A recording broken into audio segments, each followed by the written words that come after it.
Hi everyone, welcome to JR tutorials. I am your friend Rahul Jaiswal. तो दोस्तों, कैसे चल रही है आपकी ज्योग्राफी के पेपर की तैयारी? मुझे लग रहा है एक्साइटमेंट ज़्यादा है और डर कम है कि नहीं? मुझे पता है काफ़ी सारे ऐसे बच्चे हैं जो कहीं ना कहीं ये सोच रहे हैं कि यार ये एक डेढ़ दिन कैसे निकले, उसके बाद 17 तारीख के दिन 1 बजे जब पेपर से निकलेंगे, पेपर दे के निकलेंगे तो यार मज़ा आ जाएगा, पूरा बोझ हल्का हो जाएगा। लेकिन अगेन मैंने जैसा बोला कि बहुत सारे लोग ऐसे होते हैं जो आखिरी पड़ाव तक आते आते हार मान लेते हैं या फिर एक्साइटमेंट में चीज़ों को भूल जाते हैं। बट आपको अपना गोल नहीं भूलना है। आपका गोल क्या है? पूरे पेपर्स में अच्छे लिखना। तो आपका आखिरी पेपर है तो इसको क्यों हल्के में जाने दे रहे हो? क्यों हल्के में जाने दे रहे हो भाई? पढ़ना है ना इसके लिए भी, तो 1.5 दिन तो है। इतना मेहनत पूरा साल भर किया, पिछले 1 डेढ़ महीने से रगड़ रहे हो, लगे पड़े हो आपके लिए। हम इतना मेहनत कर रहे हैं, रोज आके वीडियोस बना रहे हैं, रोज लाइव ले रहे हैं, कहीं ना कहीं आपके लिए इतना मेहनत कर रहे हैं। तो यार ये मेहनत को वेस्ट क्यों होने देना है कि नहीं? समझ रहे हो बात को? तो ये बिल्कुल वेस्ट नहीं होने देना। ये मात्र 1.5 दिन की बात है, 1 डेढ़ दिन की बात है। इसको कर लो भाई, फिर तो आपको आराम ही आराम है। 2 महीना रिजल्ट का वेट करना है, फिर तो वैकेशंस में एंजॉय तो एंजॉय करना है कि नहीं? तो यार ये जो मेहनत करने का समय है कर लो, वापस लौट के नहीं आएगा। चलो, आपकी मेहनत के लिए हम वापस से मेहनत करने के लिए आ गए हैं। क्या है? एक और बेहतरीन वीडियो जिसमें हम इंपॉर्टेंट मैथ्स के बेस पे जो क्वेश्चंस पूछे जाते हैं उसकी बात करने वाले हैं। आपको पता है अगर हम question paper point of view बात करें तो एक क्वेश्चन आता है क्वेश्चन नंबर 4B में। ध्यान से समझना, ये क्वेश्चन आता है क्वेश्चन नंबर 4B में। वैसे तो क्वेश्चन 4A भी जो आपका होता है वो मैप बेस्ड क्वेश्चन होता है, लेकिन उसमें जो क्वेश्चन पूछता है मैं आपको बता दूं। देखो मेरे पास 2024 का क्वेश्चन पेपर है, इसमें क्वेश्चन नंबर 4A की अगर मैं बात करूं, यहां पे अगर आप देख पा रहे होंगे, दिख रहा होगा, तो क्वेश्चन 4A की बात करूं, इसमें लिखा है mark the map in the outline of map. मतलब आपका आउटलाइन मैप का क्वेश्चन आता है जो कि क्वेश्चन 4A में आता है। तो मतलब यहां पे आपको कुछ चीजें दी हैं और आपको इंडिया का मैप या फिर ब्राजील के मैप में आउटलाइन करके दिखाना होता है। तो ये एक सेपरेट टॉपिक है, तो इसके ऊपर एक सेपरेट वीडियो में लाऊंगा। लेकिन जो मैप आते हैं, यानी कि डायरेक्टली आपको मैप दिया रहेगा, जो कि देख पा रहे हो इंडिया का मैप दिया हुआ है, इसमें बहुत सारी चीजें हैं, इंडियन नेशनल हाईवे के बारे में दिया हुआ है। तो ये मैप दिया रहेगा और उस मैप के ऊपर कोई सवाल अगर पूछता है तो वो हो जाता है मैप बेस्ड क्वेश्चन, जो कि क्वेश्चन 4B में पूछता है 4 मार्क्स के लिए। ठीक है बच्चा? तो क्वेश्चन 4B में 4 मार्क्स का क्वेश्चन है, जिसमें टोटल 5 या 6 क्वेश्चन पूछे होते हैं, उसमें से कोई भी 4 करना होता है, 4 मार्क्स आपको मिल जाएंगे। तो उसको कैसे अटेम्प्ट करना है, कैसे लिखना है सही जवाब, और कैसे टाइप के क्वेश्चन आते हैं, कुछ प्रीवियस ईयर्स के, कुछ क्वेश्चन बैंक में से आपको करा दूंगा। सारी चीजें कवर हो जाएगी, बिल्कुल चिंता मत करना। बहुत ईजी क्वेश्चन होता है, आराम से 4 में से 4 मार्क्स आपके हाथ में मिलते हैं। ठीक है? तो करोगे? कराऊं, चालू करूं, स्टार्ट करूं? लेकिन उसके पहले अगेन जैसा मैंने आपको बताया है बच्चा, क्या कि पिछले कई सालों से लगातार आपके लिए हम मेहनत कर रहे हैं। और अगर आप देखोगे तो कई सारे वीडियोस ऑलरेडी बना चुके हैं। तो इसके पहले जस्ट स्ट्रैटेजी वीडियो डाल चुका हूं मैं, ज्योग्राफी के लिए स्ट्रैटेजी वीडियो जा चुका है, उसको जरूर से देख लेना। 1.5 की स्पीड लगाओ, फटाफट देखो। और उसके बाद एक और वीडियो क्या है जिसमें सारे एमसीक्यूज और सारे ऑड मैन आउट, जो कि 4+4 8 मार्क्स आपका सिक्योर करवा के देगा, वो वीडियो जाके जरूर देखना। उसका नोटिफिकेशन शायद नहीं गया था, तो प्लीज मैं बोल रहा हूं जाओ उस ऑड मैन आउट वाले और एमसीक्यू वाले वीडियो को जाके देख लो। All IMP MCQs and odd man out वाला वीडियो है। इसके पहले, इस वीडियो के पहले गया है हमारे इसी चैनल के वीडियो सेक्शन में, आपको मिल जाएगा। उस वीडियो को जाके चेकआउट कर लेना, भूलना मत, क्योंकि बहुत सारी इंपॉर्टेंट चीजें मिस कर दोगे। जितने MCQ से जितने ऑड मैन आउट हो सकते हैं वो सब कराया मैंने। ठीक है? और ये जो वीडियो है इसमें जितने भी मैप के ऊपर क्वेश्चन सवाल पूछ सकते हैं आपके चैप्टर्स पॉइंट ऑफ व्यू, वो चीज मैं करा दूंगा। और अगर आप देखोगे तो ज्यादातर जो क्वेश्चन वो ट्रांसपोर्ट वाला चैप्टर्स में से पूछता है, और ज्यादातर question chapter number 3 physiography and drainage में से पूछता है। तो वही सब चीज के मैप्स है, उसके बेस पे बहुत सारे सवाल है, उसके जवाब हम करेंगे। तो शुरुआत करेंगे। शुरुआत करने से पहले एक रिक्वेस्ट है, बड़े भाई होने के नाते मैं अगेन करता हूं आपसे रिक्वेस्ट ये कि आप हमारे JR कॉलेज चैनल को सब्सक्राइब कर लो, क्योंकि मैं चाहता हूं कि आप लोग मुझे भूल ना जाओ। तो आपका जर्नी जो है हमारे साथ पिछले 2 साल 3 साल, किसी का 4 साल से जुड़ा होगा, कोई 7वीं से होगा, कोई 8वीं से होगा, कोई 9वीं से पढ़ रहा होगा, कोई 10वीं से पढ़ रहा होगा। तो लगातार आप पढ़ाई तो कर रहे हो हमसे, ठीक है? तो कहीं ना कहीं यार मुझे भी आप लोगों से इमोशनल अटैचमेंट हो जाता है कि यार हमारे बच्चे हमसे जुड़े रहे। तो JR ट्यूटोरियल्स पे तो आपको बने रहना ही है, लेकिन साथ में 11वीं 12वीं के लिए साइंस एंड कॉमर्स कोई भी स्ट्रीम अगर आप चूज करते हो तो पूरा सिलेबस हमने पढ़ा रखा है JR कॉलेज चैनल पे। तो प्लीज जाके JR कॉलेज चैनल पे विजिट करो, JR कॉलेज चैनल को सब्सक्राइब अभी से ही करके रख लेना, ताकि कोई भी चीजें आपको मिस ना हो। ठीक है बच्चा? इतना कर दोगे मेरे लिए? चलिए शुरुआत करते हैं। और कोई भी ज्योग्राफी के कोई भी चैप्टर्स में दिक्कत है तो ज्योग्राफी के सारे चैप्टर्स को हमने पढ़ा रखा है, उसके लेक्चर्स को आप देख के 1.52x की स्पीड पे देख के खत्म कर सकते हो, जिसके थ्रू आपके सारे कंसेप्ट क्लियर हो जाएंगे। साथ ही में इंस्टाग्राम पे जुड़े रहना मेरे साथ, और टेलीग्राम को भी आप ज्वाइन कर सकते हो। चलिए शुरुआत करेंगे। तो सबसे पहला जो कि मैप का क्वेश्चन है, जो कि आप स्क्रीन के ऊपर देख पा रहे हो, ये है। ठीक है? ये एक इंडिया का मैप दिख रहा है आपको। ये क्या दिख रहा है आपको? एक इंडिया का मैप दिख रहा है। और इस इंडिया के मैप में अगर आप ध्यान से देखो, एकदम ध्यान से देखना, यहां पे क्लियर कट लिखा हुआ है इंडिया। मतलब ये मैप का जो टाइटल है वो क्या है? इंडिया है। और उसके नीचे लिखा हुआ है national highway and major port, जो कि उसका सब टाइटल होगा। तो हमेशा याद रखना, कोई भी मैप आ जाए, सबसे टॉप पे जो लिखा होता है वो उसका टाइटल होता है, जो उसके नीचे लिखा होता है वो उसका सब टाइटल होता है। याद रखना, ठीक है? तो टाइटल एंड सब टाइटल लिखा हुआ है। उसके बाद उसके नीचे उसका इंडेक्स दिया रहेगा, आप देख पा रहे हो स्क्रीन के ऊपर, मैं आपको दिखाता हूं। ठीक है? ध्यान से समझो इस चीज को। ये देख पा रहे हो, ये आपको दिया हुआ है इंडेक्स, यहाँ पे लिखा हुआ है इंडेक्स, ये जो चीज लिखा हुआ है इंडेक्स लिखा है, जिसमें ये बॉक्स दिया हुआ है, ये इंडेक्स का बॉक्स है जिसमें सारी की सारी चीजें का दिया हुआ है। क्या दिया हुआ है कि एकदम डार्क ऐसा लाइन है तो वो नॉर्थ साउथ हाईवे है, डॉटेड लाइन है तो ये है ईस्ट वेस्ट हाईवे, एकदम प्लेन हल्का सा लाइन है और किसमें पिंक कलर में तो गोल्डन क्वाड्रिलेटरल का लाइन है, एक ब्लैक कलर का लाइन है तो नेशनल हाईवे है, और अगर ये वाला सिंबल है, ठीक है ना, ये वाला सिंबल आपको पता है ना, ये वाला ऐसा सिंबल है तो वो आपका पोर्ट है, मेजर पोर्ट। ऐसा इंडेक्स में दिया, आपको क्लियर कट इंडेक्स दिया रहेगा। देखो यही क्वेश्चन लास्ट ईयर भी पूछा था, 2024 में सेम क्वेश्चन पूछा था, बस मैप वही रहेगा, क्वेश्चन थोड़े बहुत इधर उधर कर देते हैं वो लोग, लेकिन सब सवाल के जवाब मैप में दिए होते हैं, आप आराम से कर सकते हो। तो ये रहा मैप, ठीक है, सेम यही मैप आप देख पा रहे हो, ठीक है ना, ये मैप देखो और ये मैप देखो, सेम यही मैप है, ठीक है। अब इसके ऊपर सवाल क्या पूछा गया था, ध्यान से देखना। ये तो मैप आपको दिया रहेगा आपके क्वेश्चन पेपर में, तो क्या ये मैप को दोबारा डायग्राम बनाना है क्या?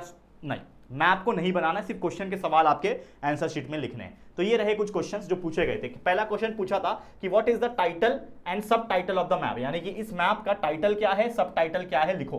तो जैसे मैंने बताया कि कोई भी मैप आने दो, कोई भी मैप आने दो, उसका टाइटल जो होगा, जो सबसे ऊपर लिखा हुआ है वो उसका टाइटल बन जाएगा, जो कि इंडिया है, ठीक है। यहाँ पे आप देख पा रहे होंगे, ठीक है, यहाँ पे क्लियर कट देख पा रहे होंगे कि ये जो है टाइटल, ये क्या दिया हुआ है, इंडिया, तो इंडिया इज द टाइटल, और उसके नीचे जो लिखा है that is national highway and major port, ये उसका क्या बन जाएगा, सब टाइटल बन जाएगा। तो आप लिखोगे इस प्रकार से लिखोगे कि भाई टाइटल इज इंडिया, सब title is the national highway and major ports. मिल गया आपको 1 मार्क्स। सोचो कितना इजी था, बस मैप देखा, मैप में से क्वेश्चन को देखा, उसका सही जवाब लिख दिया, आ गया आपका आंसर। तो ये आपका 1 मार्क्स यहाँ पे देके जाएगा। दूसरा क्वेश्चन पूछा था कि name the highway that connects the Porbandar and Silchar, ठीक है, मतलब हाईवे का नाम बताओ जो पोरबंदर और सिलचार को कनेक्ट करता है। तो भाई मुझे तो याद नहीं है, लेकिन मेरे पास मैप है, तो मैं मैप देखूंगा कि पोरबंदर किधर। तो अगर आप मैप पूरे मैप में ढूंढोगे तो ये रहा पोरबंदर, ये दिख रहा है आपको, अगर आप देख पा रहे होंगे, ये रहा पोरबंदर।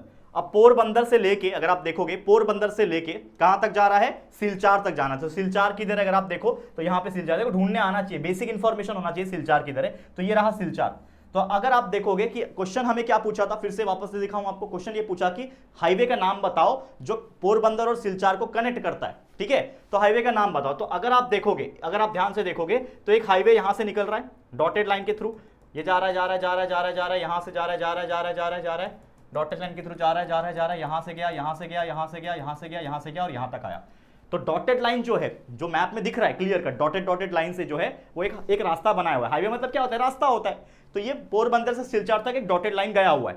तो अगर आप इसमें देखोगे इंडेक्स में, आंसर आपके इंडेक्स में मिलेंगे। तो इंडेक्स अगर आप देखोगे तो डॉटेड लाइन दिख रहा है, ये कौन सा हाईवे है, ईस्ट वेस्ट हाईवे जो है ये डॉटेड लाइन से रिप्रेजेंट किया, मतलब ये जो हाईवे गया है ये क्या होगा, ईस्ट वेस्ट हाईवे होगा। तो आप लिख सकते हो आंसर में क्या कि हमारा जो ये हाईवे है जो पोरबंदर और सिलचार को कनेक्ट करता है वो कौन सा हाईवे है, ईस्ट वेस्ट हाईवे है। East west highway connects the Porbandar and Silchar. कितना इजी क्वेश्चन था, बस दिमाग लगाना है कि कहां से आंसर बनेगा, बस और कुछ नहीं, पूरा चीज आपके मैप में दिया हुआ है, क्वेश्चन का आंसर खत्म, कहानी और कुछ नहीं। नेक्स्ट पूछा है name the island near Kolkata, मतलब कोलकाता के नजदीक में कोई आइलैंड है उसका नाम लिख के दिखाओ। तो मुझे तो याद नहीं है भाई, मैं तो मैप में ढूंढूंगा। तो पहली बात तो कोलकाता आपको पता होना चाहिए। कोलकाता किधर है, ये रहा कोलकाता, दिख पा रहे हो, ये रहा आपका कोलकाता। अब कोलकाता के नजदीक में कौन सा आइलैंड दिख रहा है, तो ये देखो नीचे लिखा हुआ है न्यू मूरे आइलैंड, दिख रहा है। ये आपको बहुत ब्लर दिख रहा होगा क्योंकि ये इमेज काफी छोटा है ना, हमने स्क्रीन के ऊपर उसको एक्सपांड किया है तो नहीं दिखेगा, लेकिन समझ जाना यहाँ पे क्या लिखा हुआ है, मैं लिख के दिखा देता हूं। यहाँ पे लिखा हुआ है न्यू मूरे आइलैंड, मतलब कोलकाता के नजदीक में जो आइलैंड है उसका नाम है न्यू मूरे आइलैंड। तो आपको लिख देना है यहाँ पे आंसर में कि भाई नियर कोलकाता कौन सा आइलैंड है, न्यू मूरे आइलैंड, खत्म कहानी, मिल गया एक और मार्क्स। तो सोचो कितना आसान है। ऐसे मैप वाले क्वेश्चन जो क्वेश्चन 4B में आएंगे, याद रखना क्वेश्चन 4B में आएंगे जो जिसमें मैप दिया रहेगा और मैप के ऊपर सवाल पूछे रहेंगे, ये इतने ईजी क्वेश्चन होते हैं कि 4 में से 4 आपके मिलने ही मिलने हैं, ठीक है। और भी कई सारे सवाल है पूछे गए थे, ध्यान देना क्या सवाल है, देखो यहाँ पे ध्यान से। पहला क्वेश्चन एक और इसी मैप के ऊपर और क्वेश्चन है, which means of transport are visible on the map, यानी कि कौन सा मीन्स ऑफ ट्रांसपोर्ट है जो मैप के ऊपर विजिबल है, बताओ मुझे कौन सा मीन्स ऑफ ट्रांसपोर्ट है। तो हम किसकी बात कर रहे हैं, ये national highways and major ports की बात कर रहे हैं। मतलब कौन सा मीन्स ऑफ ट्रांसपोर्ट है, तो अगर नेशनल हाईवेज की बात कर रहे हैं मतलब रोडवे की बात कर रहे हैं, रोड की बात कर रहे हैं, और पोर्ट की बात कर रहे हैं, मेजर पोर्ट की बात कर रहे हैं मतलब वाटरवे की बात कर रहे हैं, मतलब दोनों के दोनों मीन्स ऑफ ट्रांसपोर्ट यहां पे दिए हुए। तो हम लोग क्या लिखेंगे कि which means of transport are visible on map. तो हम लोग बोल सकते हैं कि नेशनल हाईवे और major port are visible on map, और नेशनल हाईवे हमें रोडवे ट्रांसपोर्ट बताता है और मेजर पोर्ट जो है हमें वाटरवे ट्रांसपोर्ट बताता है। तो आप ये भी लिख सकते हो, कोई दिक्कत की बात नहीं, ये साथ साथ में लिख सकते हो, जिससे थोड़ा एक्स्ट्रा इंप्रेशन आपका क्रिएट होगा। मार्क्स तो मिलेगा फुल, टेंशन मतलब 1 में से 1 मार्क्स मिल जाएगा। Next, in which part of India is the density of railway more, सबसे ज्यादा रेलवे का डेंसिटी कहां ज्यादा है, ठीक है, रेलवे का डेंसिटी सबसे ज्यादा कहां ज्यादा है, तो मैं मैप में आता हूं, ठीक है, मैप में आता हूं और यहां पे देखूंगा कि रेलवे का कनेक्टिविटी कहां है। तो ये तो इसमें इस मैप में दिखाई नहीं दे रहा है ठीक से अगर आप देखोगे, लेकिन इतना आपको याद रखना है कि जो रेलवे है, आपको मैं याद रखने वाली चीजें भी बता देता हूं। अगर ये मैप आया, ऐसा मैप आया, याद रखने वाली चीजें ये है रेलवे का, वैसे तो आपको इंडेक्स में कहीं पे रेलवे दिया हुआ नहीं है, ठीक है, लेकिन रेलवे का जिक्र हुआ है तो मैं आपको बताता हूं। नॉर्थ इंडियन प्लेन्स जो होता है, कौन सा प्लेन, नॉर्थ इंडियन प्लेन्स, मतलब ये पूरा इलाका, ये पूरा नॉर्थ इंडियन जो प्लेन है, खासकर यूपी, ठीक है ना, ये बिहार, फिर ये आपका मध्य प्रदेश, थोड़ा ईस्टर्न पार्ट ऑफ राजस्थान, ये पूरा महाराष्ट्र का, ये पूरा जो होता है ये आपका कहीं ना कहीं नॉर्थ इंडियन प्लेन्स में कवर होता है। ये पूरा नॉर्थ इंडियन प्लेन्स में रेलवे नेटवर्क बहुत स्ट्रॉन्ग है, बहुत ज्यादा रेलवे नेटवर्क है वहां पे। तो हम लोग बोल सकते हैं कि which part of India is the density of railway more, सबसे ज्यादा इंडिया का रेलवे डेंसिटी कहां पे ज्यादा है, बहुत सारे रेल नेटवर्क प्रेजेंट है, बहुत सारे रेल्स अलग अलग जहां प्रेजेंट है, नॉर्थ इंडियन प्लेन्स, याद रखना नॉर्दर्न प्लेन्स एरिया या फिर नॉर्थ इंडियन प्लेन्स भी आप लिख सकते हो, नॉर्दर्न प्लेन्स एरिया, ठीक है, याद रहेगा। Next question, name 5 important ports and airports of India. तो अगर आपके इंडेक्स में दिया है पोर्ट कौन सा, एयरपोर्ट कौन सा है, तो आप इजीली आइडेंटिफाई कर सकते हो। तो यहां पे अगर आप ध्यान दोगे, क्या बताना है, पोर्ट बताना है, एयरपोर्ट बताना है। तो अगर आप देखोगे यहां पे देखो पोर्ट का सिंबल क्या था, ये वाला सिंबल है, तो यहां पे आप देखने मिल रहा है ये एक पोर्ट है, यहां पे भी एक पोर्ट है कोची में, ठीक है, यहाँ पे मुंबई में एक पोर्ट है, देख पा रहे हो, ठीक है, और कहाँ पे देखो, ठीक है, जो भी आपको दिख रहा है यहाँ पे, ठीक है, जो जहां जहां आपको पोर्ट का सिंबल, देखो विशाखापट्टनम में एक पोर्ट का सिंबल है, तो जहां जहां वो ऐसा है, पोर्ट का सिंबल क्या होता है, ऐसा पोर्ट होता है, ये ऐसा सिंबल और एक डॉट रहेगा, तो ये सिंबल जो रहेगा वो पोर्ट का सिंबल है, वो आपके इंडेक्स में दिया रहेगा, ये मैं नहीं बता रहा हूं, ये इंडेक्स में दिया रहेगा, तो आपको आइडिया लग जाएगा कि ये पोर्ट है। और एयरपोर्ट भी जो है उसका भी एक सिंबल रहेगा, देखो यहाँ पे इंडेक्स में नहीं दिया है लेकिन आपको समझ जाएगा कि इंडेक्स में जो है एयरपोर्ट का सिंबल दिया रहेगा। तो आपको पता है मुंबई में एयरपोर्ट होता है, कोची में है, चेन्नई में, सब जगह है, वो आप लिख सकते हो। तो इसमें से देखना है और बस लिख देना है कि 5 इंपॉर्टेंट पोर्ट्स के नाम बताओ, भाई लिख दिया, पोर्ट्स कौन से है, कोची है, चेन्नई है, मुंबई है, कोलकाता है, विशाखापट्टनम है, आपने लिख दिया, आपके मैप में ही दिख जाएगा। नहीं तो बहुत सारे नॉर्मल इंफॉर्मेशन तो हमको ही पता, तो हम डायरेक्ट भी लिख सकते हैं, कोई दिक्कत की बात नहीं है। पोर्ट तो हम जानते हैं, एयरपोर्ट भी हम जानते हैं, भाई इंडिया में कौन कौन से पोर्ट है, एयरपोर्ट है, भाई हमको पता है मुंबई छत्रपति शिवाजी महाराज का नाम पे जो रखा हुआ है, ठीक है, मुंबई एयरपोर्ट है, दिल्ली एयरपोर्ट है, बेंगलुरु है, अहमदाबाद है, गोरखपुर है, दुनिया भर के एयरपोर्ट के नाम आप कुछ भी लिख सकते हो, जरूरी नहीं है मैप में होने चाहिए, क्योंकि हमको तो पता है ना, इंडिया में तो है ना, तो डायरेक्ट भी लिख सकते हो, ऐसे क्वेश्चन का आंसर आप डायरेक्ट भी लिख सकते हो, 1 मार्क्स और मिल जाएगा यहाँ पे, कोई दिक्कत की बात नहीं है, ठीक है, ओके। नेक्स्ट क्वेश्चन पूछा है, which parts of India have a sparse network of transport and what could be the reason, मतलब कौन सा ऐसा एरिया है इंडिया में जिसमें जो ट्रांसपोर्ट का जो नेटवर्क है बहुत स्पार्स है, स्पार्स का मतलब बहुत कम है। मुझे बताओ, जैसे मैंने बताया कि नॉर्थ प्लेन एरिया में रेलवे नेटवर्क बहुत ज्यादा है क्योंकि वो प्लेन जमीन है, वहां पे रेलवे नेटवर्क आसान है, लेकिन अगर ऐसी जमीन जो उबड़ खाबड़ हो, पहाड़ी वाली जमीन हो, तो वहां पे रेलवे नेटवर्क हो सकता है क्या, रोड नेटवर्क हो सकता है क्या, नहीं हो सकता ना, बहुत कम होगा भी तो बहुत कम होगा। तो ऐसा कौन सा इंडिया में इलाका है, पहाड़ी इलाका यानी हिली एरिया, तो आप लिख सकते हो कि नॉर्थ इलाका, नॉर्थ वाला इलाका और नॉर्थ ईस्ट वाला इलाका, because of the mountain area and hills, ऐसा इलाका नॉर्थ और नॉर्थ ईस्ट में जो भी माउंटेन्स एरिया है, हिली एरियाज है, वहां पे जो ये होगा ट्रांसपोर्ट फैसिलिटी होगी, चाहे वो रोड हो चाहे वो रेल ट्रांसपोर्ट हो, बहुत रेयर होगी, बहुत स्पार्स होगी, ये याद रखना। क्यों? क्योंकि भाई पहाड़ी इलाका है, वहां पे पॉसिबल नहीं है बनाना। नेक्स्ट है, write any one major port of western coast. Western coast में कौन कौन से मेजर पोर्ट है, मैप में भी अगर आप नजर डालते हो तो ये रहा वेस्टर्न कोस्ट। तो वेस्टर्न कोस्ट में आप देखोगे तो ये मुंबई हाई रीजन है, ठीक है, नीचे आप देखो ये वेस्टर्न कोस्ट है ना, पूरा ये वेस्ट इलाका है, ये पूरा वेस्ट है ना आपका, ये पूरा वेस्ट है, ये ऊपर नॉर्थ है, ये वेस्ट है, ये ईस्ट है, ये साउथ है। तो वेस्ट में आप देखोगे तो कौन कौन से पोर्ट है, तो एक यहाँ पे आ जाता है, एक यहाँ पे भी आपको देखने मिल जाएगा, पोरबंदर के आसपास भी है, फिर नीचे कोची है, कोचीन भी है। तो आप लिख सकते हो 2 से 3 नाम आप याद रख लो, बहुत जरूरी है अगर बात करें पोर्ट की। तो याद रखना, मुंबई हो गया, कोचीन हो गया, पोरबंदर हो गया, ये कुछ इंपॉर्टेंट पोर्ट है, ठीक है। तो ये थे इतने सारे क्वेश्चन जो हमने आपको करा दिए, करेक्ट है, क्लियर।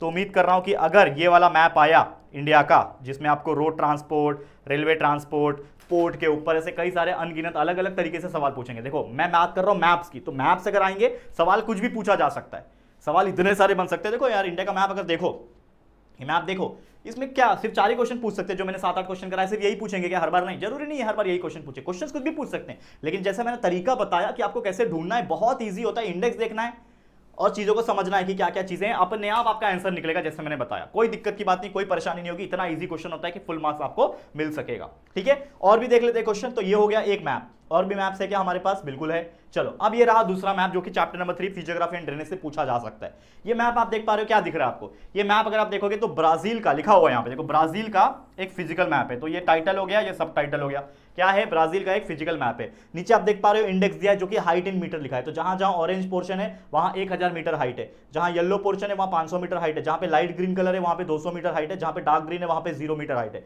जहां पे माइनस एकदम लाइट ब्लू है वो -200 है, फिर -200, ऐसा ऐसा हाइट दिया हुआ है।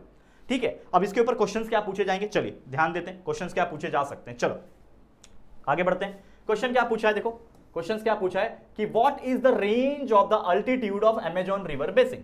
यानी अमेजॉन रिवर बेसिन जो है, आपको पता है ब्राजील में अमेजॉन रिवर बेसिन है, उसका अल्टीट्यूड क्या है। तो अल्टीट्यूड का मतलब याद रखना हाइट, अल्टीट्यूड यानी कितनी हाइट पे कितनी ऊंचाई पे है अमेजॉन रिवर बेसिन का। तो यहां पे अगर मैं ध्यान दूं, किधर दिख रहा है मुझे अमेजॉन बेसिन, ये रहा मेरा अमेजॉन रिवर बेसिन, लिखा हुआ है देखो यहाँ पे clear cut Amazon river basin दिख रहा है, ये हाईलाइट कर दिया मैंने। तो ये आपका अमेजॉन रिवर बेसिन यहाँ पे लिखा हुआ है। अब इसकी हाइट कैसे पता चलेगी, तो यहाँ पे हाइट दी हुई है, अगर आप देखोगे ये जो पोर्शन है पूरा, ये पोर्शन पूरा ग्रीन कलर में, कौन सा कलर है, ग्रीन कलर। तो ग्रीन कलर की हाइट क्या है यहाँ पे देखो 0 डिग्री है, 0 डिग्री माफ करना 0 मीटर है। ये देखो ग्रीन कलर, ये ग्रीन कलर मैच हो रहा है, तो ये ग्रीन कलर का 0 मीटर हाइट है। लेकिन ये पूरा अमेजॉन रिवर बेसिन है ना, अगर आप देखो यहाँ पे ये पूरा अमेजॉन रिवर बेसिन है जो कि पूरा यहाँ तक फैला हुआ है, ये पूरा अमेजॉन रिवर बेसिन फैला हुआ है। तो यहाँ पे कुछ पोर्शन लाइट ग्रीन भी है, मतलब कुछ पोर्शन डार्क ग्रीन है, कुछ पोर्शन लाइट ग्रीन भी है। तो मैं ये बोल सकता हूँ कि 0 मीटर से लेके 200 मीटर तक होगा। तो मैं आंसर में क्या लिखूंगा, जो मुझे क्वेश्चन पूछा है कि व्हाट इज द रेंज, और रेंज पूछा है मतलब कहीं ना कहीं दो वैल्यू होगा कि इतने से इतने के बीच में, रेंज बोल दिया मतलब इतने से इतने के बीच में। तो मैं बोलूंगा 0 मीटर से लेके, मैं क्या बोलूंगा 0 मीटर से लेके 200 मीटर तक के बीच में जो हाइट है, जो अल्टीट्यूड है, वो अमेजॉन रिवर बेसिन क्या होगा। तो इस तरीके से क्वेश्चंस में से, मैप में से देख के मैंने क्वेश्चन का जवाब दे दिया। बहुत इजी क्वेश्चन था, करेक्ट है, समझा पहला क्वेश्चन। ठीक है, दूसरा क्वेश्चन यहां पे देखो, दूसरा क्वेश्चन क्या पूछा, between which two islands, highland not island, ठीक है, between two highlands is the Amazon river basin located. Amazon river basin कौन से दो हाईलैंड के बीच में लोकेटेड है। चलो अब यहां पे देखो अमेजॉन रिवर बेसिन, यहां पे आप देख पा रहे हो, इसके ऊपर आपको दिख रहा होगा गयाना हाईलैंड, ठीक है, ये दिख रहा है, एक तो है गयाना हाईलैंड और एक आपको नीचे आपको देखने मिल जाएगा, ये नीचे दिखने मिल जाएगा ब्राजीलियन हाईलैंड। तो मतलब आपका जो अमेजॉन नदी है, अमेजॉन रिवर बेसिन है पूरा, जो रेन फॉरेस्ट बोल रहा है अमेजॉन रिवर बेसिन, ये पूरा एक ऊपर उसके हाईलैंड है गयाना हाईलैंड, और उसके जस्ट नीचे एक और हाईलैंड है जो कि ब्राजीलियन है। तो मैं बोल सकता हूं कि ये जो मेरा अमेजॉन रिवर बेसिन है वो दो हाईलैंड के बीच में सिचुएटेड है, कि Guyana highlands in the north side में गयाना हाईलैंड है, और ब्राजीलियन हाईलैंड जो है कि ये साउथ में है। तो इन दोनों हाईलैंड के बीच में आता है। तो कितना इजी क्वेश्चन है, आप खुद देख के बताओ कितना आसान तरीके से, इजी तरीके से हमने क्वेश्चन का आंसर बता दिया आप लोग को। क्लियर है इजी तो है ही ना यार। Next, write the height of the peak Pico de Neblina. अब पहली बात तो पिको डी नेबलिना का हाइट ढूंढते हैं। चलो मैप में आ जाओ, किधर है भाई पिको डी नेबलिना, ढूंढो भाई। ये दिख रहा है, इसको थोड़ा मिटाता हूं मैं, ये दिख रहा है, मैं हाईलाइट करके दिखाता हूं। ये रहा पिको डी नेबलिना लिखा हुआ है, एकदम हल्का लिखा हुआ है, आपको शायद नहीं दिख रहा होगा लेकिन मैं लिखा रहा हूं, यहां पे लिखा हुआ है, देखो यहां पे लिखा हुआ है पिको डी नेबलिना, यहां पे लिखा हुआ है, और इसकी हाइट भी नीचे लिखी हुई है, देखो नीचे 3014 मीटर यहां पे लिख के दिया हुआ है, आपको दिख रहा नहीं होगा लेकिन यहां पे लिखा हुआ है 3014 मीटर। ठीक है, कितना दिया है 3014, मैप में ही आंसर दे दिया। तो आपको बस लिख देना है क्या, कि भाई पिको डी नेबलिना की जो हाइट है वो 3014 मीटर है, खत्म कहानी कितना इजी है, बताओ, 1 मार्क्स मिल गया। नेक्स्ट है कि Caatinga area is found at which direction of Brazil. ठीक है, कातिंगा, इसको ढूंढो, मैप में ये किधर लिखा हुआ है। तो कातिंगा एरिया जो है कौन से डायरेक्शन में पाया जाता है, चलो ढूंढो कातिंगा एरिया किधर है। ये रहा कातिंगा एरिया, देखो यहाँ पे, बस मैप में ढूंढने आना चाहिए, लिखा है ना कातिंगा एरिया। तो ये कौन सा इलाका है, ये आपका नॉर्थ है और ईस्ट है, तो नॉर्थ ईस्ट इलाका हो गया। तो हम लिखेंगे भाई, क्या लिखेंगे कि ये north east direction of Brazil में पाया जाता है, north east direction of Brazil, खत्म कहानी। Next question, which grassland is located at the south of Brazil. Brazil के साउथ में कौन सा ग्रासलैंड है। तो अगर आप आओ मैप में, ठीक है, पूरा साउथ में आया तो एक दिख गया मेरे को, पैम्पस दिख गया। ये तो उरुग्वे अलग कंट्री है, अर्जेंटीना अलग कंट्री है, पैराग्वे अलग कंट्री है, लेकिन ये पैम्पस ब्राजील का ही पार्ट है जो कि ग्रासलैंड एरिया है पूरा। तो मैंने लिख दिया कि भाई ब्राजील का जो साउथ ऑफ ब्राजील का जो ग्रासलैंड एरिया है वो कहाँ है, पाम्पास रीजन में लोकेटेड है, पाम्पास ग्रासलैंड बोलते हैं, खत्म कहानी, मिल गया आपको। देखो 5 में से ये 5 क्वेश्चन आए थे, 5 में से कोई 4 आंसर लिखना है, खत्म कहानी, 4 में से 4 मिल जाएंगे आपको। बताओ यार कितना ईजी है, कॉमेंट करके आप ही लोग बता दो, मैं ही क्या ही बताऊं आप लोग को।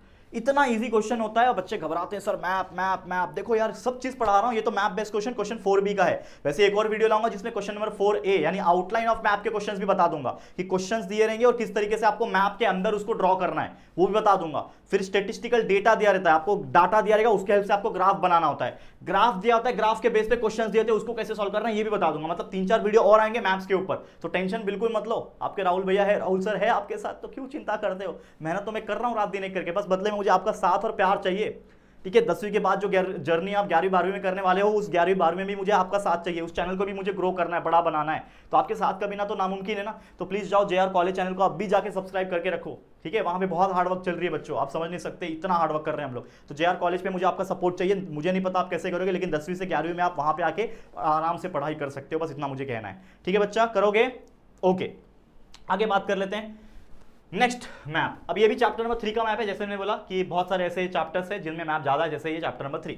इसमें भी आप देख सकते हो इंडिया मैप है, ये टाइटल हो गया, सब टाइटल फिजिकल मैप है। ठीक है, क्वेश्चंस क्या पूछेंगे चलो इस मैप के ऊपर। वैसे बहुत ही हल्का दिख रहा होगा ये मैप, क्योंकि बहुत सारी ऐसी चीजें हैं जो छोटी छोटी लिखी हुई है, तो आपको दिखाई तो नहीं देगा, लेकिन ये मैप इस प्रकार से आएगा। ठीक है, आगे बढ़ जाते हैं। देखो ये इंडेक्स भी दिया हुआ है, इंडेक्स में हल्का हल्का लिखा हुआ है, मैं आपको पढ़ के बताता हूँ, आपको दिखेगा नहीं। अल्टीट्यूड स्केल दिया हुआ है, मतलब हाइट दी हुई है 6000 मीटर 30000 मीटर समथिंग हाइट दी हुई है, आप समझ जाओगे। चलो अब मैं क्वेश्चन पूछता हूँ इसके ऊपर, क्या है? The Vindhyas act as water divide between which two river basin? यानी जो विंध्या है वो कौन से दो रिवर बेसिन के बीच में वाटर डिवाइड का काम करता है। ठीक है, चलो विंध्या। ठीक है, तो अगर आप देखोगे तो ये है विंध्या, ये सातपुता। तो आपको दिख तो नहीं रहा है यहाँ पे, मतलब दिख तो नहीं रहा है जो कि मैं आपको डायरेक्ट दिखा सकूं। बस इतना आपको याद रखना है कि विंध्या के ऊपर अगर क्वेश्चन पूछा, ठीक है, तो आपको लिख देना है कि विंध्या जो है वो एक्ट करता है पानी का एक डिवाइड बिटवीन कौन से दो रिवर बेसिन में? गंगा और नर्मदा रिवर बेसिन में। ठीक है, यहाँ पे गंगा और नर्मदा रिवर बेसिन है, उसके तौर पे ये एक डिवाइड करता है। यहाँ पे आपको मैं दिखा नहीं पा रहा हूँ क्योंकि बहुत ही अनक्लियर डायग्राम है ये, लेकिन फिर भी आप एग्जाम में ढूंढना कि Ganga river basin Narmada river basin, उसके बीच में विंध्या रेंज है, वो याद रखना। लेकिन ये याद रखने वाली भी चीजें हैं, अगर आप याद रखोगे तो और बेटर है। तो विंध्या रेंज में, ठीक है, जो कि एक्ट करता है water divide between two river basin. कौन से? गंगा रिवर बेसिन और Narmada river basin. Next, write the name of the south flowing river of peninsula. Peninsula region आप जानते हो, जो आपका नीचे का पार्ट है इंडिया का पूरा, वेस्ट से लेके मतलब मिडल से लेके जो तीनों साइड से पानी से घिरा होता है, उसको पेनिनसुला रीजन बोलते हैं। तो कौन सा नदी है वो? वाइनगंगा नदी है। अगेन यहाँ पे अगर हम देखें तो कहीं दिख रहा है क्या? नहीं दिख रहा है। ठीक है, चलो कोई बात नहीं, यहाँ पे दिख ही नहीं रहा है आपको। ठीक है, इस मैप में याद रखना वाइनगंगा नदी जो है वो आपका याद रखने वाली चीज है। चलो याद रख लो, मैं आपको याद करवा देता हूँ, कोई दिक्कत की बात नहीं। अगर ये क्वेश्चन आया तो आप याद कर लो कि write the name of south flowing river. Peninsula में साउथ फ्लोइंग रिवर का नाम क्या है? वाइनगंगा। याद रखना क्या है? पेनिनसुला में साउथ फ्लोइंग रिवर, साउथ की तरफ जो फ्लो हो रहा है नदी, ज्यादातर नदी वेस्ट ईस्ट की तरफ फ्लो होता है, कुछ वेस्ट की तरफ फ्लो हो रहा है, लेकिन ये साउथ की तरफ फ्लो हो रहा है, जिसका नाम है वैनगंगा। याद रखना, ठीक है। Next, write the names of plateau between Aravali mountain range and Chota Nagpur plateau. तो अरावली माउंटेन रेंज और छोटा नागपुर प्लेट्यू जो है, वहां पे कौन कौन से प्लेट्यूस आ जाते हैं? कौन कौन से प्लेट्यूस आ जाते हैं अरावली माउंटेन रेंज में और छोटा नागपुर में? तो याद रखना, मैंने आपको फुट हिल्स ऑफ अरावली का बताया था, मेवाड़ बताया था, ठीक है। वैसे ही मालवा हो गया, मेवाड़ हो गया, बुंदेलखंड प्लेट्यू, ये कुछ ऐसे प्लेट्यूज है जो कहीं ना कहीं अरावली माउंटेन रेंज और छोटा नागपुर प्लेट्यू रीजन के इसमें पाए जाते हैं, दोनों के बीच में पाए जाते हैं। याद रहेगा, इन लोग का नाम याद रख लेना बस, और कुछ नहीं। Name the peak shown in the eastern Ghat. Eastern Ghat में कौन सा प्लेट्यू है? ठीक है, ठीक है, ईस्टर्न घाट में आप देखो कौन सा प्लेट्यू है, तो दिख तो नहीं रहा भाई, ठीक है। महेंद्रगिरी पर्वत याद रखना, महेंद्रगिरी पर्वत, ठीक है, ठीक है। MS धोनी याद रख लेना, याद आ जाएगा महेंद्रगिरी। तो महेंद्रगिरी पर्वत जो है, ठीक है, 1690 मीटर हाइट है उसकी, ठीक है, 1690 मीटर हाइट है महेंद्रगिरी पर्वत, याद रखना, ठीक है। समझ में आ रहा है? ईस्टर्न घाट में, ईस्टर्न घाट में कौन सा पीक है? ठीक है, याद रखना, ईस्टर्न घाट में कौन सा पीक है? महेंद्रगिरी पर्वत, 1690 मीटर हाइट है। एंड लास्ट क्वेश्चन पूछा है, in which direction does the height of Sahyadri hill increase. Sahyadri hill, आपको पता है ना, पूरा सह्याद्री माउंटेन रेंज है, पूरे महाराष्ट्र से फैला हुआ है। तो सह्याद्री हिल्स का जो हाइट है वो कौन से रीजन में सबसे ज्यादा इंक्रीज हो रहा है? तो वो इंक्रीज हो रहा है टुवर्ड्स द साउथ, मतलब जैसे जैसे आप वेस्ट से लेके साउथ की तरफ बढ़ते जाओगे, सह्याद्री माउंटेन रेंज का, सह्याद्री माउंटेन हिल्स की हाइट बढ़ती जाएगी। तो याद रखना, ठीक है। ये याद रखने वाली चीजें थी, मैंने बता दी। वैसे मैप्स तो मैं क्लियर कट नहीं दिखा पाया, लेकिन कोई बात नहीं, ये आपको याद कर लेना है। अगर ये मैप आया, अगर डायग्राम में एग्जाम में ये मैप कहीं पे दिख गया आपको, कौन सा? ये वाला मैप दिख गया, तो होपफुली ऐसे ही क्वेश्चंस बनेंगे। तो इन क्वेश्चंस को अच्छे से याद कर लो, बस इतना मुझे बोलना है, कहीं ना कहीं काम आएगा आप लोगों को, ठीक है। क्लियर है? चलते हैं और एक मैप की तरफ। एक आखिरी मैप है, इसको भी देख लो, सेम उसी प्रकार का मैप है। ये वाला मैप है, लेकिन सवाल अलग तरीके से पूछे। ये मैप को ध्यान से समझो, ये सेम क्या है? टाइटल इंडिया है, national highway and major ports यहाँ पे दिया हुआ है। इसके ऊपर सवाल अलग तरीके से पूछे। क्या सवाल पूछा है? देखो यहाँ पे ध्यान से, which means of transport are visible on the map. यानी मैप में कौन सा मीन्स ऑफ ट्रांसपोर्ट है? नेशनल हाईवे दिया है, मेजर पोर्ट दिया है, तो आपने लिख दिया national highway and major ports. मतलब कौन सा मींस ऑफ ट्रांसपोर्ट है? वाटरवे और रोडवे दिया हुआ है, ठीक है। Next, in which part of India is the density of railway more. सबसे ज्यादा रेलवे कहां पे है, जैसे मैंने बताया नॉर्थ प्लेन एरिया में है, ये भी बता दिया मैंने कहां पे है, नॉर्दर्न प्लेन एरियाज में सबसे ज्यादा रेल नेटवर्क पाया जाता है, याद रखना। नेक्स्ट पूछेगा name any 2 ports of eastern coast of India, east port में कौन से पोर्ट आ जाते हैं, याद रखना। ठीक है, ये ईस्ट है, ये आपको दिख रहा है, ये पोर्ट कोलकाता है, ये भी ईस्ट है, ये विशाखापट्टनम है, ये चेन्नई है, ये सब पोर्ट के नाम है। तो आप लिख दो भाई, क्या लिखोगे, आपने लिख दिया कि ईस्टर्न पोर्ट में, ठीक है, ईस्टर्न कोस्ट ऑफ इंडिया में कौन से पोर्ट है, कोलकाता याद रख लो, विशाखापट्टनम याद रख लो, चेन्नई भी याद रख सकते हो, लिख लो, 2-3 एग्जांपल याद रख लेना। Next, which parts of India have a sparse network of transport, यानी सबसे कम ट्रांसपोर्ट कहां होता है, सबसे कम नेटवर्क कहां है ट्रांसपोर्ट का इंडिया के कौन से पार्ट में, तो वो है नॉर्थ में और नॉर्थ ईस्टर्न पार्ट में, क्योंकि वहां पे hilly areas and mountain areas है। नेक्स्ट है which highway connects Kanyakumari to Srinagar, Srinagar से कन्याकुमारी, ठीक है, कश्मीर से कन्याकुमारी बोलते हैं ना हम लोग, कश्मीर से कन्याकुमारी, तो ये रहा, देखो यहां पे देख पा रहे हो, ये है श्रीनगर, देख पा रहे हो, ये है श्रीनगर, यहां से रास्ता गया गया गया गया, देखो कितना लंबा चौड़ा रास्ता है, इतना बड़ा हाईवे है। कौन सा हाईवे है भाई, यहां पे कन्याकुमारी है, खत्म हो गया। तो ये कौन सा हाईवे है, ये आपका सबसे लंबा वाला हाईवे, जो कि है नॉर्थ साउथ हाईवे। जैसे पोरबंदर से सिलचार बताया था ईस्ट वेस्ट हाईवे है, वैसे ये वाला हाईवे नॉर्थ साउथ हाईवे है, बहुत बड़ा हाईवे है, जाके जो कि श्रीनगर से सीधा कन्याकुमारी, कश्मीर से कन्याकुमारी कनेक्ट करता है। तो आप लिखोगे कि ये जो हाईवे है जो कन्याकुमारी और श्रीनगर को कनेक्ट करता है, उसका नाम है नॉर्थ साउथ हाईवे, ठीक है, इंडेक्स में मिल जाएगा आपको। Next, east west highway join which 2 city, अब देखो उल्टा क्वेश्चन पूछा है, वहां पे पूछा था पोरबंदर से सिलचार कौन सा हाईवे कनेक्ट करता है, तो हमने बोला ईस्ट वेस्ट हाईवे। अब उल्टा पूछ लिया कि ईस्ट वेस्ट हाईवे कौन से 2 सिटीज को कनेक्ट करता है, तो वो ईस्ट वेस्ट हाईवे कनेक्ट करता है पोरबंदर और सिलचार को। तो देखो इस तरीके से घुमा फिरा के क्वेश्चन आएगा, मैप्स वही रहेंगे, बस क्वेश्चन का तरीका पूछने का अलग हो, घुमा फिरा के पूछता है, और इतना इजी होता है कि आप सोच नहीं सकते। ठीक है, तो बस देखो यही था क्वेश्चन, जिसमें हमने सारे के सारे मैप्स और उसके बेस पे जो पूछे जाने वाले क्वेश्चंस थे ऑलमोस्ट हमने करा दिए। तो इसी के साथ ये जो वीडियो है जिसमें हमने मैप बेस्ड क्वेश्चन सीखा, वो बहुत अच्छे से मैंने आपको सिखा दिया, जितने भी possibilities question bank point of view थे वो मैंने सिखा दिया। बाकी अपने एंड से जितने भी, एक टिप है मेरी तरफ से, क्या टिप है, सजेशन क्या है कि जितने भी आपको टेक्स्ट बुक खोलना है, जितने भी आपके चैप्टर्स के बीच बीच में आपको मैप्स दिखेंगे, उन सभी मैप्स को एक बार देख लो, उनके बेस पे जो सवाल पूछे गए वहां पे उसका सोल्यूशन वहां पे है, तो उसको एक बार अच्छे से रीड कर लो, समझ लो, होपफुली उन्हीं में से क्वेश्चन बनेगा, क्वेश्चन बैंक में से बनेगा, इसके अलावा कहां से पूछेगा। समझ में आ गया? तो बस आज के लिए इतना ही, इसी के साथ ये वीडियो एंड होता है। उम्मीद करता है ये वीडियो आपको बहुत अच्छा लगा होगा, लेकिन ऐसे और भी कई अनगिनत वीडियोस हम डाल चुके हैं और डालने वाले भी हैं, तो अब बस हमारे चैनल पे बने रहना, वीडियो सेक्शन को आके चेक करते रहना हर एक घंटे में कि कौन कौन से इंपॉर्टेंट वीडियोस आ रहे हैं, उन सभी वीडियोस को ओपन करना है, 1.5 की स्पीड लगाना है, फटाफट से देख के कंप्लीट करना है, आपका ज्योग्राफी का पेपर बहुत अच्छा जाने वाला है, टेंशन बिल्कुल मत लेना। ठीक है, चलो फिर आखिरी एक दिन मेहनत करोगे, मैं भी आपके लिए कर रहा हूं, तो आपको भी करना है। ठीक है, तो चलो आज के लिए इतना ही। ये वीडियो हमारी मेहनत आपको कैसे लग रही है दोस्तों, जरूर से कमेंट करके बताना। वीडियो पसंद आया तो प्लीज वीडियो को लाइक करना, जैसे मैंने बोला आज के इस वीडियो का लाइक का टारगेट है ओनली 5000 लाइक, तो फटाफट से 5000 लाइक कंप्लीट हो जाने चाहिए। और इस चैनल पे आयो, फटाफट से इस चैनल को सब्सक्राइब करना है, लेकिन साथ ही में हमारा जेआर कॉलेज चैनल जो 11वीं 12वीं के लिए है, उसको अभी से ही चैनल को सब्सक्राइब करके रख लेना है। और ये वीडियो को जितना हो सके सभी 10वीं के आपके ज्योग्राफी के जो फ्रेंड्स होंगे सभी को शेयर कर देना, जितना हो सके शेयर कर देना और सब्सक्राइब कर देना। ठीक है, चलो फिर गाइस, तो जल्दी मिलेंगे एक और न्यू वीडियो में, तब तक के लिए thank you and good bye.